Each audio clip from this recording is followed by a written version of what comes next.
My daughter threw a mug of hot water on my arm and screamed, "Give money or get out," when I refused to hand over my credit card. I quietly packed a bag and walked out of the home I owned. She thought she had kicked out her poor housekeeper mother.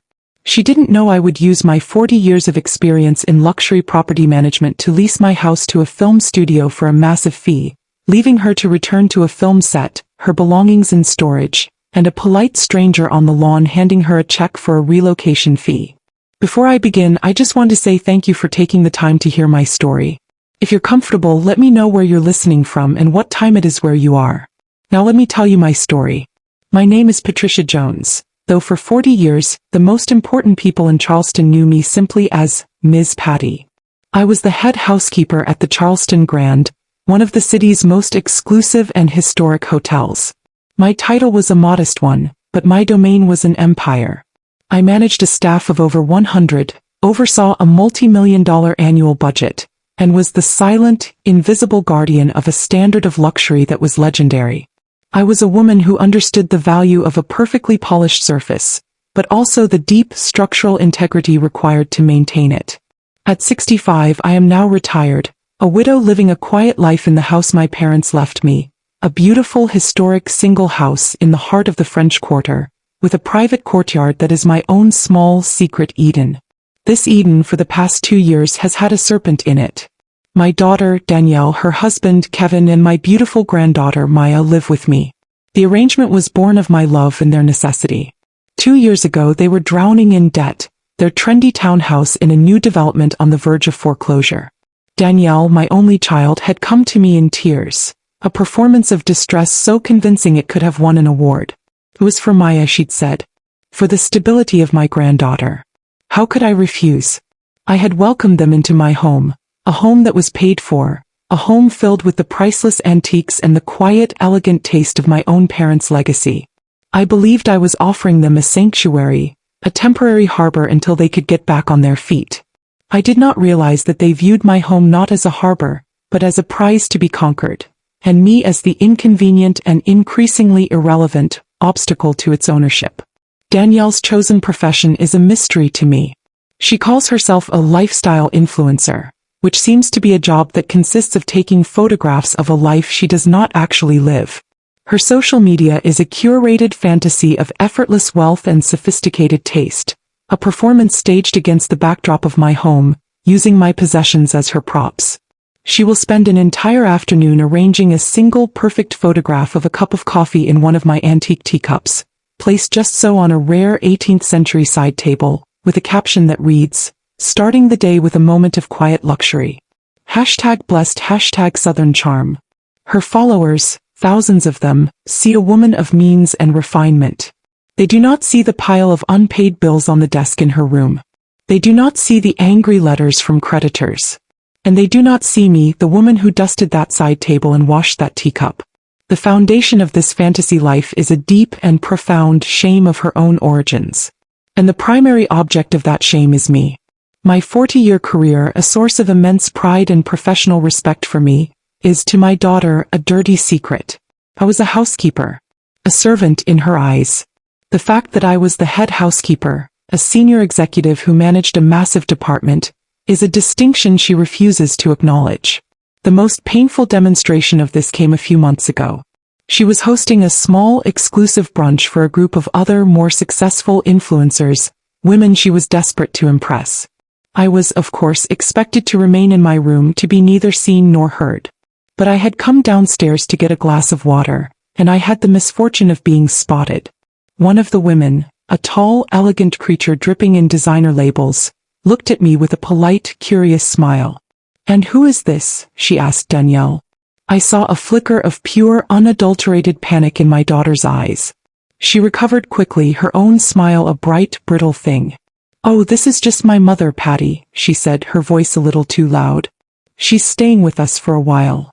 "A pleasure to meet you, Patty," the woman said, extending a hand. "Your home is just breathtaking. The antiques are museum quality. You have wonderful taste." Before I could thank her, before I could explain that this was in fact my home, Danielle jumped in, her laughter a high, false sound. "Oh, my mother can't take credit for that," she said, waving a dismissive hand. This is all my husband's family's history.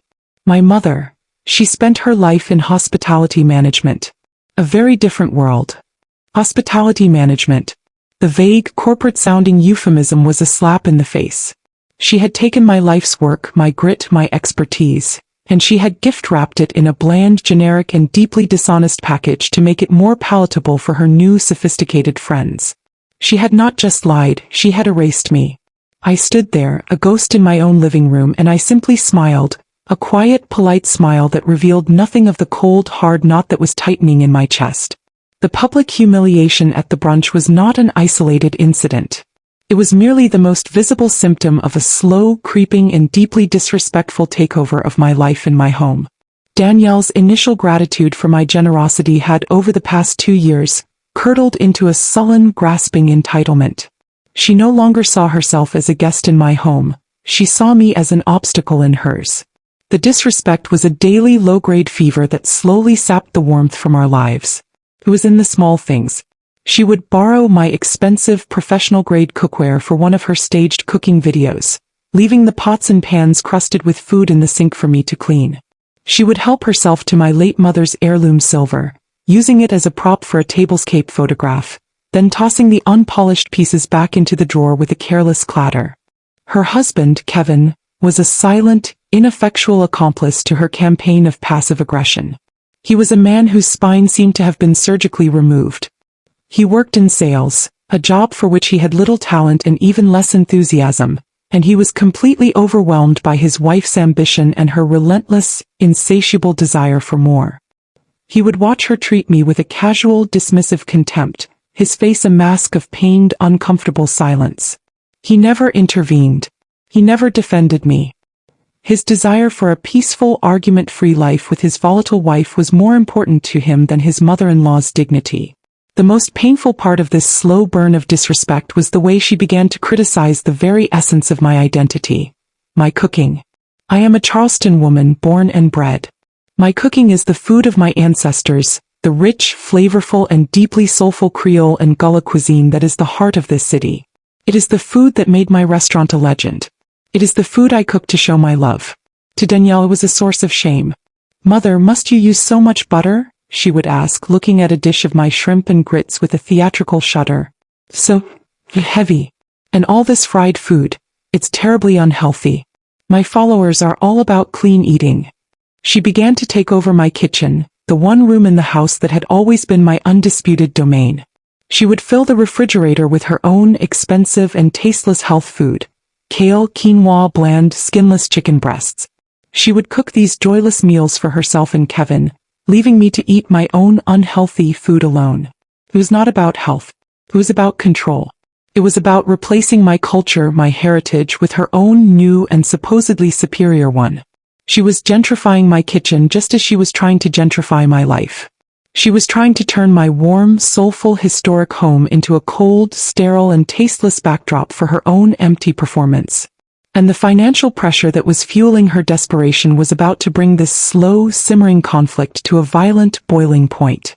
The fantasy life that Danielle projected to her online followers was an expensive production, and the cracks in its financial foundation were beginning to show. The illusion of effortless wealth was maintained by a frantic, desperate juggling of credit cards and a constant low-grade panic that hummed just beneath the surface of their lives. I was a silent, unwilling witness to their financial decline. I would see the letters from credit card companies, their envelopes a cheerful, friendly blue, their contents a stark, threatening red. I would overhear the hushed, angry phone calls with collection agencies. I would see the way Kevin's face would go pale and sweaty whenever the mail arrived. The breaking point, the moment their private financial panic became a public domestic crisis, came on a Tuesday afternoon. Danielle had been in her room for hours, glued to her laptop. She was, I knew, in the middle of a high-stakes online bidding war for a vintage designer handbag that a more famous influencer had recently been photographed with. To her, this handbag was not just an accessory. It was a status symbol, a key that she believed would unlock the next level of her online relevance. Suddenly, a furious, strangled shriek came from her room. "No." She stormed out, her face a mask of pure, ugly rage, her phone clutched in her hand. "It was declined," she screamed, not to me but to the universe. My card was declined. I was the highest bidder and it was declined. Kevin, who had been trying to work at the dining room table, flinched. Isabel, I told you we were at the limit on that card, he said, his voice a weak, placating murmur. So what am I supposed to do, Kevin? She spat, whirling on him. Am I supposed to just not have a career? Am I supposed to let that two-faced snake from Charlotte get the bag that was rightfully mine? This is a business expense. It's an investment in my brand. Their argument was a familiar one, a tired, ugly duet of his weakness and her entitlement. It devolved, as it always did, into a discussion of their primary and most intractable problem, their lack of money and the presence of the one person in the house who they believed had it. If your mother would just be reasonable, Danielle hissed, her voice dropping to a low, venomous whisper, but one that was clearly intended for me to hear. If she would just sell this ridiculous, oversized house and give us our inheritance now, while we can actually use it, none of this would be a problem. Our inheritance. The words were a quiet, stunning declaration. In her mind, my home, my legacy from my own parents, was already hers. I was just the inconvenient and very much alive tenant, living in her future asset. She began to look around my living room, her eyes no longer seeing the beautiful, beloved objects of my life, but a collection of assets to be liquidated. Her gaze fell on a small, exquisite silver tea service that had belonged to my great-grandmother. That thing alone is probably worth a fortune, she muttered to Kevin. And it just sits there collecting dust. The financial strain had stripped away the last, thin veneer of her civility. She was no longer just a disrespectful daughter. She was a predator circling, her eyes fixed on the prize. And she was about to decide that the time for quiet, passive circling was over. The time for a direct and violent attack had arrived. The spark that ignited the final catastrophic explosion was, as is so often the case, a small and seemingly innocent thing. It was my granddaughter Maya's 8th birthday. 4 weeks, Maya had been talking about one thing and one thing only. A beautiful, handcrafted and ridiculously expensive dollhouse she had seen in the window of a boutique toy store on King Street. It was not a normal dollhouse. It was a perfect miniature replica of a classic Charleston single house, complete with tiny, intricate ironwork on the balconies and a miniature courtyard garden. It was a work of art. It was also at a price of nearly $3,000, an obscene extravagance for an 8-year-old child. Danielle, however, had seized upon this dollhouse with the single-minded obsession of a zealot. It was to her the perfect prop. It was a symbol of the historic old-money Charleston lifestyle she was so desperate to project. The photo opportunities were endless. She could feature it in a dozen different blog posts, 100 different Instagram stories. The dollhouse was not for Maya's happiness. It was an investment in her own brand. The problem, of course, was the price. $3,000 was a sum they simply did not have. Their credit cards were maxed out. Their bank account was a wasteland. For a week, the house was filled with the low, tense hum of Danielle's frustration. She would sigh dramatically as she scrolled through the toy store's website. She would make pointed, passive-aggressive comments about the importance of giving children the things that inspire them. I, for my part, had already purchased Maya's gift. I had bought her a beautiful, high-quality bicycle, a sensible, practical, and fun gift that I knew she would love and that would last her for years. The day before the party, the pressure in the house had become unbearable. Danielle was in a foul, simmering rage, a storm cloud of thwarted desire. She had exhausted all her options. And so she turned to her last resort. He turned to me. She found me in the kitchen where I was icing the simple homemade birthday cake I had baked for Maya, a rich, dark chocolate cake from my own mother's recipe. She did not ask for a loan. She did not ask for a gift. She made a demand. Danielle entered the kitchen not with the hesitant air of a person about to ask for a favor, but with the cold, hard confidence of a CEO about to issue a directive. She stood across the large butcher block island from me, her arms crossed, her expression a mask of grim, righteous determination. "We need to talk about Maya's gift," she began, her voice devoid of any warmth. "I've already gotten her a gift, Danielle," I said, my own voice pleasant as I carefully swirled the chocolate icing. "A beautiful new bicycle. It's hidden in the garden shed." She let out a short, sharp, and utterly dismissive laugh. "A bicycle," she repeated, the word an insult. "Mother, this is not 1965. Little girls in our circle do not get bicycles for their 8th birthday. They get ponies. They get trips to Paris. They get custom-made dollhouses. She slid her phone across the island, the screen showing a glossy professional photograph of the $3,000 dollhouse. This, she said, her voice a low final command, is what she is getting. This is what she wants. This is what will make her happy. Danielle, I said, putting down my icing spatula and giving her my full attention. That is a beautiful toy. It is also an obscene amount of money to spend on a child's plaything. Maya will be just as happy with the bicycle. No, she won't, Danielle snapped, her voice rising.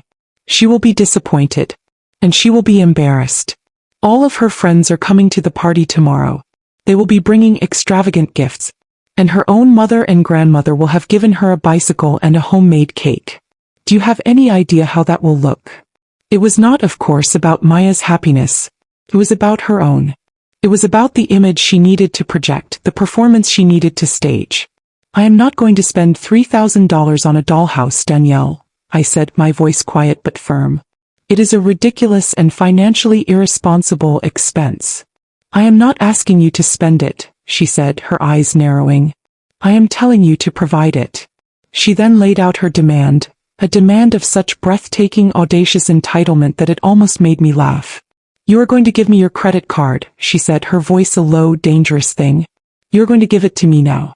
I will go to the store this afternoon and I will purchase the dollhouse. It is for Maya's happiness. And you, as her grandmother, have a duty to contribute to that happiness. You wouldn't want her to be the only little girl at her school without a proper dollhouse, would you? She was using my granddaughter, my love for my granddaughter, as an emotional shield, as a tool of blackmail. She was framing her own selfish, materialistic desire as a matter of my own grandmotherly duty. It was a masterful and deeply repulsive act of manipulation. And it was the moment that the slow, simmering war between us was about to turn hot. I looked at my daughter, at her hard, expectant face, and the years of my own quiet, patient tolerance finally and completely evaporated. The time for gentle persuasion, for turning the other cheek, was over. No, I said. The word was quiet, but it was as solid and as unmovable as a stone wall.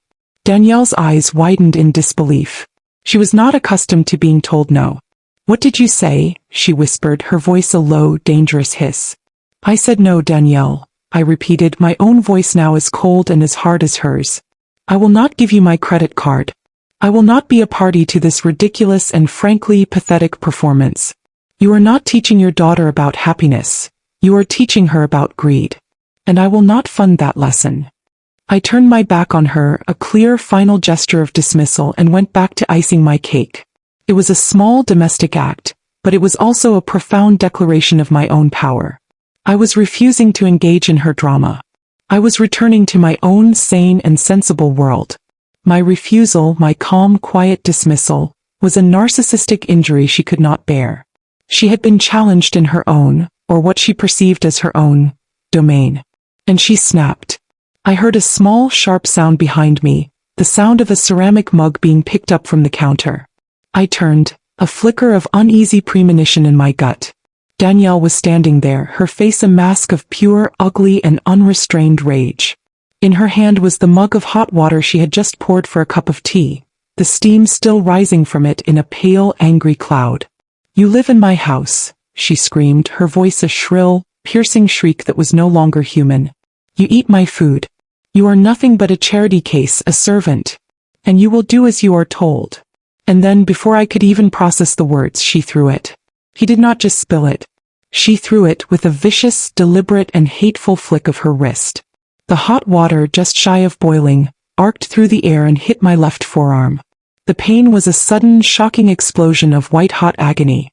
I cried out, a sharp, involuntary sound, and stumbled back, clutching my arm. The hot, wet shock of it was followed by an immediate, searing burn. Through a haze of pain, I looked at her.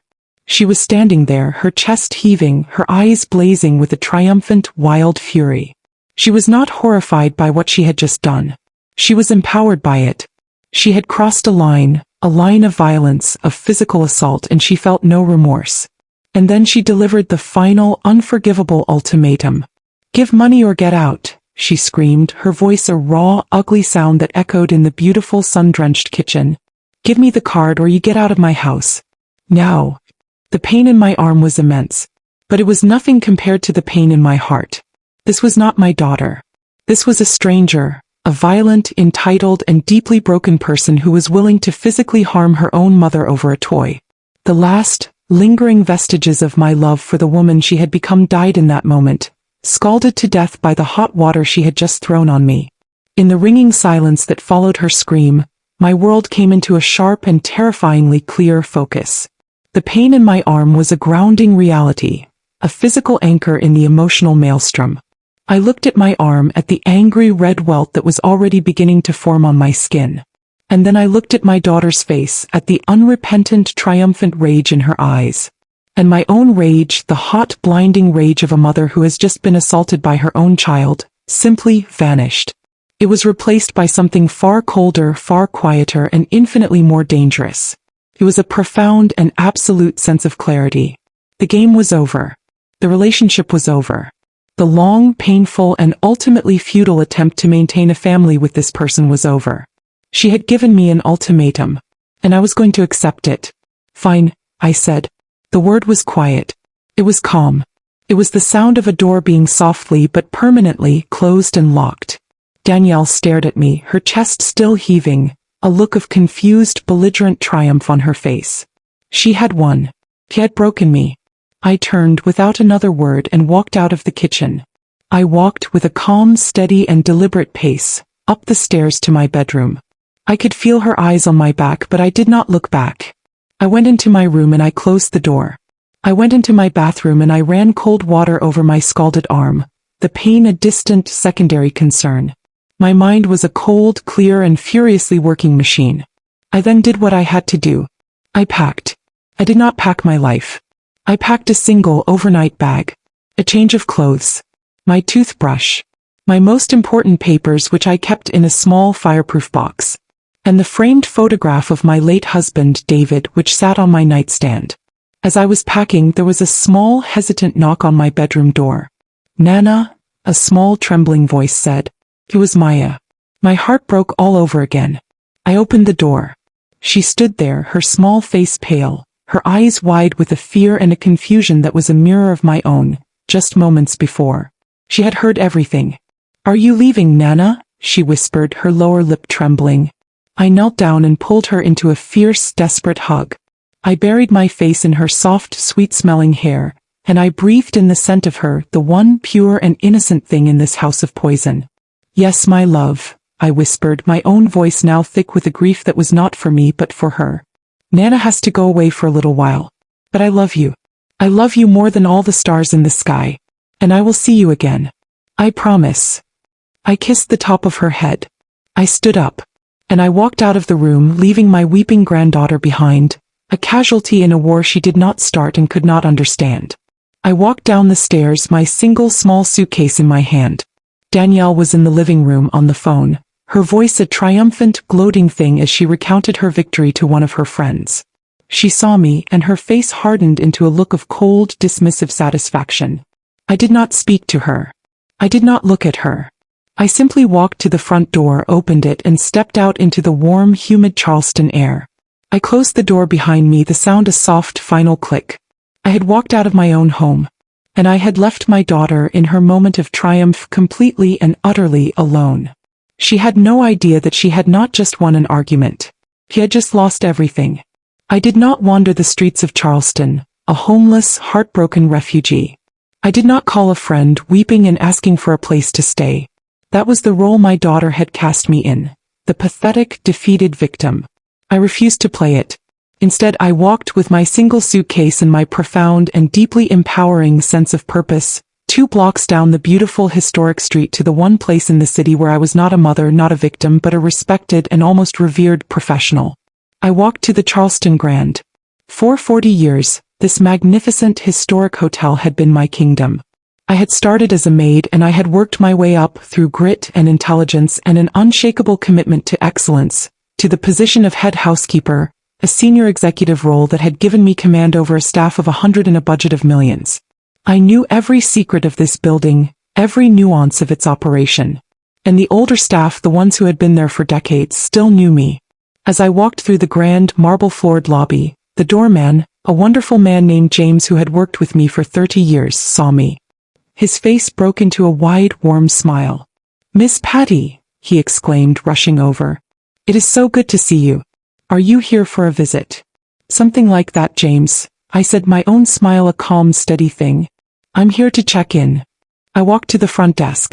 The young woman there did not recognize me, but the hotel manager, a sharp, competent woman I had hired and mentored years ago, saw me from her office and came rushing out.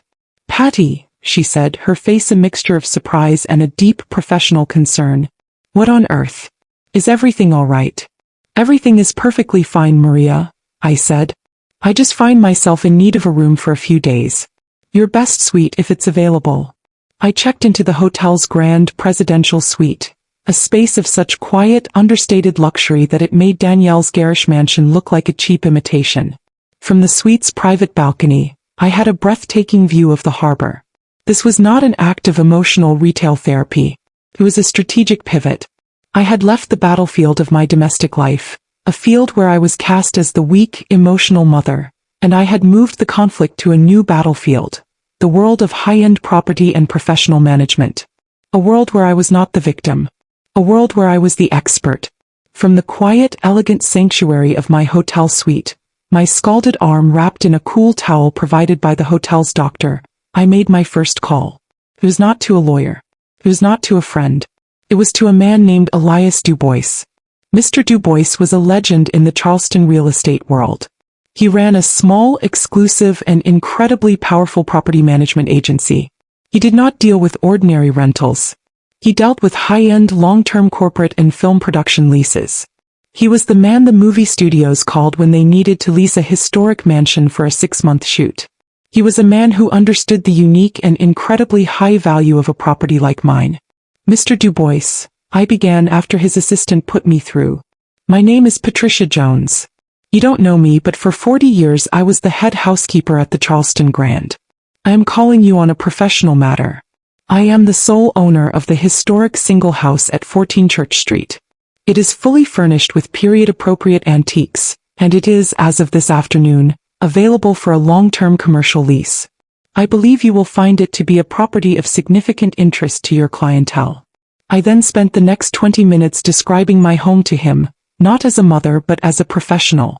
I detailed its architectural features, its historical provenance, the quality of its furnishings. I was speaking his language. The language of assets, of value, of a prime and very profitable piece of real estate. There was a long, appreciative silence on the other end of the line when I finished. "Ms. Jones," he said, his voice a low, impressed rumble. "You are correct. I am very interested indeed. I believe I may have a client for you already." Mr. Dubois was a man who did not waste time. He understood, with the instincts of a master dealmaker, that a prime off-market property like mine was a rare and valuable commodity. He came to my hotel suite that very evening, a handsome, impeccably dressed man in his 60s, his briefcase full of preliminary paperwork. He did not treat me like a heartbroken, evicted old woman.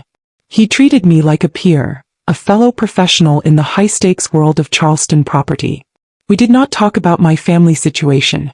We talked about business. We discussed rental rates, insurance liabilities, and the specific, unique needs of his clientele. "I have a client," he explained, his voice a low, confidential purr, "a major film studio. They are about to begin a 6-month shoot for a historical drama set in antebellum Charleston. They have been desperately searching for an authentic, perfectly preserved location to be their primary interior set. Your home, Ms. Jones, from your description, is not just perfect. It is a miracle." The deal he proposed was breathtaking. A 6-month commercial lease, for a monthly rate that was more than my annual salary had been at the hotel. The studio would cover all utilities, all insurance, and all maintenance. And most importantly, the contract would include a significant, upfront relocation and storage fee for any current occupants of the property. "They will need the property empty, of course," he said, his expression a mask of professional neutrality. "Their set designers will need a blank canvas. They are prepared to pay handsomely to have the current contents professionally packed and moved to a secure, climate-controlled storage facility for the duration of the lease." It was the perfect, elegant, and deeply impersonal solution to my problem. I was not evicting my daughter. I was simply a landlord leasing my property to a new tenant, and the terms of that lease required the property to be vacant. We spent the next 2 days working with his lawyers and my own, finalizing the details of the contract. It was a thick ironclad document, a testament to the quiet, formidable power of a well-structured legal agreement. I signed it in my hotel suite, my hands steady, my mind clear. The first, massive check, a payment for the first and last month's rent and the relocation fee, was deposited into my bank account the next day. It was a sum so large it was almost comical. The woman who had been told to give money or get out, was now, just a few days later, holding a check that could have purchased a small fleet of the dollhouses her daughter had been so desperate for. With the contract signed and the funds secured, the final, operational phase of my plan went into motion. Mr. Dubois's team, a small army of efficient professional movers and packers, was dispatched to 14 Church Street. They were given keys, a detailed inventory of the house's valuable contents, and a single simple instruction: to empty the house completely and totally, and to leave no trace of its former occupants behind. Danielle, Kevin, and Maya had spent the weekend after my departure on a small celebratory trip to a nearby beach resort. The trip, I later learned, had been paid for with a cash advance from one of their last functioning credit cards. They were, in their own minds, celebrating their victory. They had successfully vanquished the enemy. They had conquered the territory. The house and the future it represented was finally, completely theirs. They returned on Sunday evening, tanned, relaxed, and full of a smug, self-congratulatory satisfaction. They would have been expecting to find a quiet, empty house. A house that was now, at long last, their undisputed kingdom. They were not expecting to find a movie set. As they turned onto Church Street, the first sign that something was profoundly, terribly wrong would have been the trucks. A line of massive white film production trucks, the kind that carry generators, lighting equipment, and entire worlds of cinematic illusion, were parked along the entire length of the historic cobblestone street. Their confusion would have turned to a dawning, sickening dread as they realized the trucks were all parked in front of their house. My house. They would have seen the cables, thick black snakes snaking across the sidewalk and through the open front door.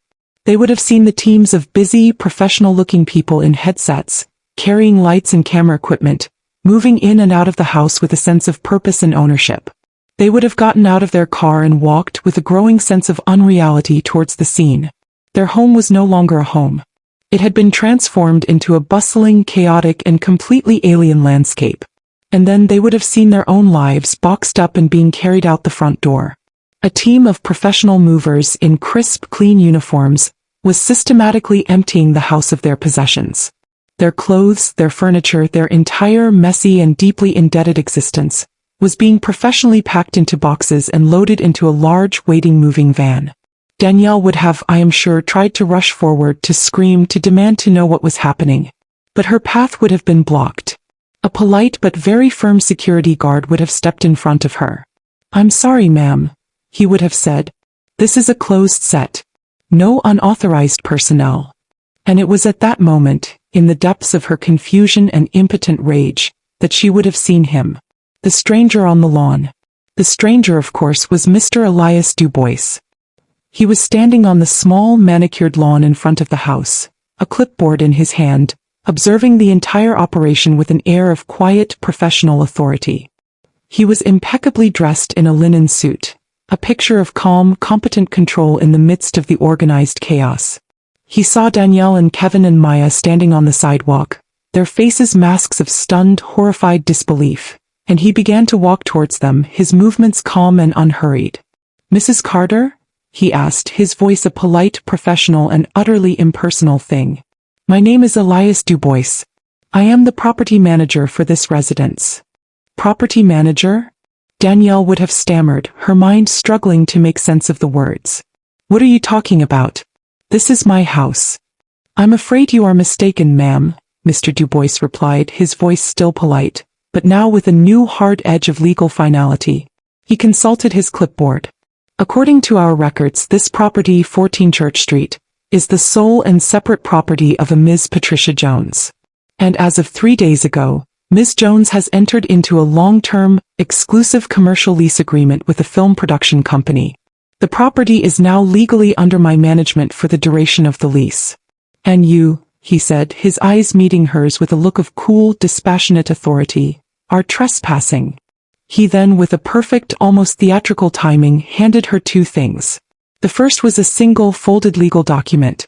It was a formal notice, printed on his agency's letterhead, stating that the property was now under a commercial lease and that any and all previous residency arrangements were terminated, effective immediately. The second item was a crisp white cashier's check. "As per the terms of the new lease," he explained, his voice a calm, relentless narrative, "a generous relocation fee was provided for any and all previous occupants.